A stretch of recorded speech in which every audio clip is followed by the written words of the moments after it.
படித்ததில் பிடித்தது. இது தாங்க பாய்ங்க. நேற்று நைட்டு 10 மணி இருக்கும். பசி எடுத்துச்சேன்னு ரோட்டோர கடையில் இட்லி சாப்பிட உட்காந்தேன். அது ஒரு பாய் கடை. அந்த கடையில் இட்லி, புரோட்டா, ஆம்லெட்டுன்னு இருந்துச்சு. அடிக்கடி அந்த வழியாக போகிறவன் தான். எப்போயாவது பசிச்சா அங்கே சாப்பிடுவேன். நேற்று சனிக்கிழமை நான் அசைவம் சாப்பிட மாட்டேன். அதனால் இட்லி மட்டும் வாங்கி சாப்பிட்டுட்டு இருந்தேன். அப்போ மாலை போட்ட ஒரு 4 பேர் வந்தாங்க. 4 தோசை போடுங்க அப்படின்னு சொன்னாங்க. அதுக்கு அந்த ஓனர் பாய் சொன்னார், இங்கே வேணாம் சாமி, ஒரு 4 கடை தள்ளி போங்க, அங்கே சைவ ஹோட்டல் இருக்குன்னு சொன்னார். ஏன்னு அவங்க கேட்க, இதே தோசைக்கல்லில் ஆம்லெட் போடுறேன், சிக்கன் ஃப்ரை பண்ணுறேன், அதே கல்லில் தோசை போட்டு தான் உங்களுக்கு தரணும். என்ன தான் தண்ணி ஊற்றி கழுவினாலும் அது சரி வராதுங்க. என்ன தான் தண்ணி ஊற்றி கழுவினாலும் அது சரி வராதுங்க.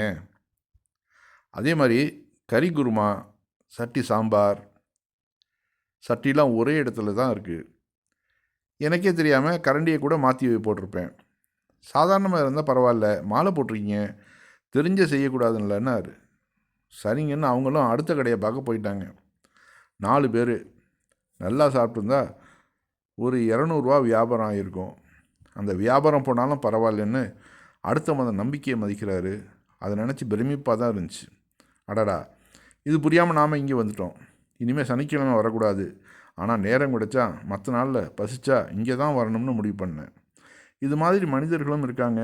அடுத்த மதத்தை மதிக்கிறது, அவங்க கூட ஒற்றுமையாக போகிறதுன்னு. இது மாதிரி மனிதர்களால் தான் இன்னமும் இந்தியா உடையாமல் இருக்குது. கிரெடிட்ஸ் டு மோகன். இதுதாங்க இந்தியா. அதாவது ஒவ்வொரு மதத்தையும் அவர்களுடைய கொள்கைகளையும் மதித்து நடக்கிறதுனால தான் இங்கே இந்தியாவில் முக்கால்வாசி பேர் சண்டை சச்சரவு இல்லாமல் வாழ்கிறாங்க. ஆனால் இப்போ உள்ள இந்துத்துவவாதிகள்னால அந்த தன்மை மாறுது. கொஞ்சம் கொஞ்சமாக மாறி என்ன ஆகுதுனாக்க, மனிதர்களுக்குள்ளே ஒரு விஷத்தை உண்டாக்குது. அந்த மக்களை ஒருத்தர் எதிரியாக பார்க்க வைக்குது. இதுக்கெல்லாம் இப்போ தான் ஒரு 10-15 வருஷமாக தான், என்றைக்கு இந்த இந்துத்துவவாதிகள் ஆட்சியை பிடிச்சாங்களோ அன்னையிலேருந்து இந்த இந்தியாவுடைய வரலாறு மாற ஆரம்பிக்குது. அது இந்த இந்தியாவுக்கு சுகமானது கண்டிப்பாக கிடையாது. மேலும் மேலும் இந்த இந்தியாவை, நமது நாட்டை கெட்டி குட்டிச்சவராக்குறாங்க. ஒருத்தர் எதிரியாக பார்க்க வைக்கிறாங்க. அதனால் இந்த நாடு எல்லாருமே நிம்மதி இல்லாமல் வாழக்கூடிய ஒரு நாடாக மாறப்போகுது இன்னும் கொஞ்சம் நாளில். இவர்கள் இதே மாதிரி தொடர்ந்து பண்ணிகிட்டு இருந்தாக்க யாருக்குமே, அது இந்துக்களும் சரி, முஸ்லீம்களும் சரி, கிறிஸ்துவர்களும் சரி, நாத்திகர்களும் சரி, அத்தனை பேருமே நிம்மதியில்லான வாழ்க்கையை தான் வாழ போகிறோம். அதுக்கு தான் பழகிக்கணும், வேறு வழி இல்லை. அடுத்து நம்ம துக்ளக்கு ஆசிரியர் மறைந்த சோ ராமசாமி பெரியார் பற்றி என்ன பேசியிருக்காருன்னு பாருங்கள். திரு ஈவேரா அவருடைய பல அபிப்பிராயங்களோடு நம்மால் ஒத்துப்போக முடியவில்லை என்றாலும், ஜாதி பேதங்களை ஒழிக்க தன் வாழ்வையே அர்ப்பணித்து கொண்டவர் என்ற முறையில் அவரை பாராட்டாமல் இருக்க முடியாது. இன்று ஒரு கொள்கை, நாளை ஒரு கொள்கை என்று அலையும் அரசியல்வாதிகளை எங்கும் பார்த்து பறந்து கிடக்கும் சூழ்நிலையில் திரு ஈவேரா மட்டும் தனது கொள்கையில் கடைசி வரையில் அசையாத பிடிப்பு கொண்டிருந்தார். ஊருக்கு தகுந்தாற்போல், மேடைக்கு தகுந்தாற்போல், வந்திருக்கும் கூட்டத்திற்கு தகுந்தாற்போல் தங்கள் பேச்சுக்களை சிறிதும் வெட்கமில்லாமல் மாற்றிக்கொள்ளும் பேச்சாளர்கள் நிறைந்த நம் நாட்டில் எங்கு பேசினாலும் சரி, எவர் வந்தாலும் சரி, தனது கருத்தை மண்டையில் அடித்தது போல் கூறும் துணிவு கொண்டிருந்தவர் திரு ஈவேரா. இந்த நாட்டில் பெருவாரியான மக்கள், ஒன்று தனக்கென எவ்வித அபிப்பிராயம் இல்லாதவர்கள், 2 அப்படி இருந்தாலும் வெளியே சொல்ல அஞ்சுபவர்கள். அப்படிப்பட்ட கோழைகள் நிறைந்த சமுதாயத்தில் தன் அபிப்பிராயங்களை சிறிதும் தயங்காமல் திரும்ப திரும்ப சொல்லி கொண்டிருந்தவர் அவர். ஒரு தனிப்பட்ட மனிதர் என்ற முறையில் இவர் மற்றவர்களுக்கு காட்டிய மரியாதையை கேள்விப்பட்டால் வியப்பு மேலிடுகிறது.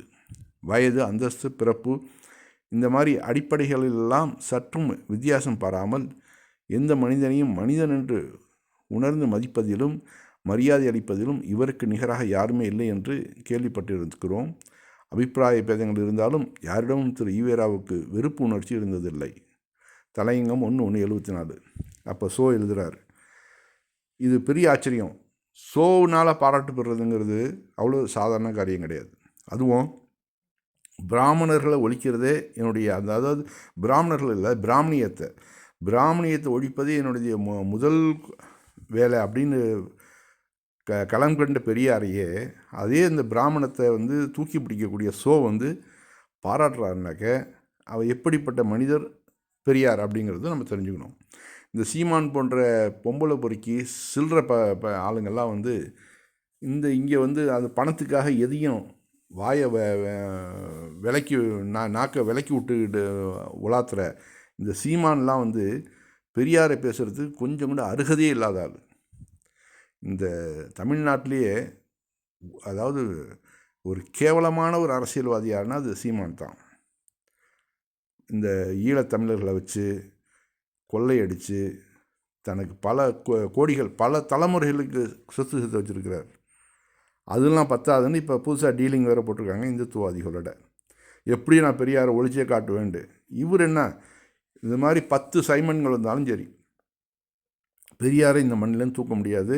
அந்த அளவு அருமையான விதைகளை விதைச்சிட்டு போயிருக்கார் பெரியார்.